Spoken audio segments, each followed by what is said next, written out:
Hello friends, Manorama cooks চ্যানেলে আপনাদের সবাইকে স্বাগত। আজ হাজির হয়েছি লাউয়ের ঝাল ঝাল শুকনো তরকারি নিয়ে। আশা করছি রেসিপিটি আপনাদের সবার ভালো লাগবে। আর চ্যানেলে নতুন এসে থাকলে চ্যানেলটি সাবস্ক্রাইব করে দিবেন। তো রেসিপির জন্য আমি প্রথমে লাউগুলোকে টুকরো টুকরো কেটে ধুয়ে পরিষ্কার করে নিয়েছি। এরপর কড়াইতে 2 চামচ মতো তেল গরম করে দিয়ে দিচ্ছি লাউগুলো, আর দিচ্ছি সামান্য হলুদ গুঁড়ো। এবার হলুদের সাথে লাউগুলোকে মিশিয়ে নিয়ে হালকা নাড়াচাড়া করে ভেজে নেব। এখানে নুন দেব না, নুন দিলে লাউ থেকে জল বেরিয়ে আসবে, তাহলে লাউগুলো আর ভাজা হবে না। এই যে লাউয়ের সাথে হলুদ ভালোভাবে মিশে গেছে, এখন দিয়ে দিচ্ছি স্বাদ মতো নুন। এবার 5 মিনিটের মতো ঢাকা দিয়ে রান্না করে নেব।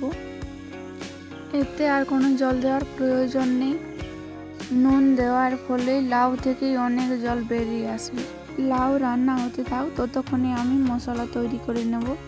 এই যে মশলার জন্য নিয়েছি 1 চামচ ধনে, 1 চামচ জিরে, 1 টুকরো আদা, কয়েকটা রসুনের কোয়া, আর নিয়েছি 4টে কাঁচা লঙ্কা। এবার এগুলোকে বেটে নেব। 5 মিনিট পর এই যে ঢাকা তুলে নিয়েছি। এখন লাউ ভালো মতো সিদ্ধ হয়ে গেছে। এবার অন্য পাত্রে তুলে নেব। এখন কড়াইতে পরিমাণ মতো তেল গরম করে দিয়ে দিচ্ছি 1/2 চা চামচ গোটা জিরে আর একটা তেজপাতা ফোড়নে। ফোড়ন ভাজা হলে দিয়ে দিচ্ছি যে মশলাটা তৈরি করে রেখেছিলাম সেটা। মশলা ভালোভাবে নাড়াচাড়া করে একটু সময় নিয়ে কষে নিতে হবে।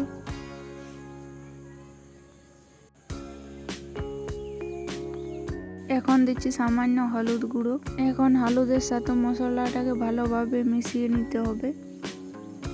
3 মিনিট মতো মশলা ভালোভাবে কষে নিয়েছি। এখন দিয়ে দিচ্ছি কেটে রাখা পেঁয়াজ কুচি। পেঁয়াজগুলোকে নাড়াচাড়া করে মশলার সাথে ভেজে নিতে হবে ভালোভাবে। পেঁয়াজগুলোকে নরম করে ভেজে নিয়েছি, মশলাতে ছেড়ে দিয়েছি। এখন দিয়ে দিচ্ছি কেটে রাখা টমেটো। টমেটোটাকেও হালকা নাড়াচাড়া করে ভেজে নিয়ে দিয়ে দিচ্ছি 1/2 কাপ মতো মুসুর ডাল বাটা। মুসুর ডালটা বেটে দিলে হয় কি যে গ্রেভিটা অনেকটা বেড়ে যায়, তাতে তরকারির স্বাদটা কিন্তু অনেকটা বেড়ে যায়।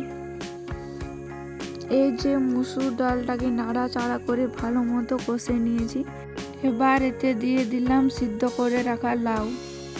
লাউটাকেও সমস্ত কিছুর সাথে ভালোভাবে মিশিয়ে নিতে হবে। আমার সব কিছুকে একসাথে মেশানো হয়ে গেছে।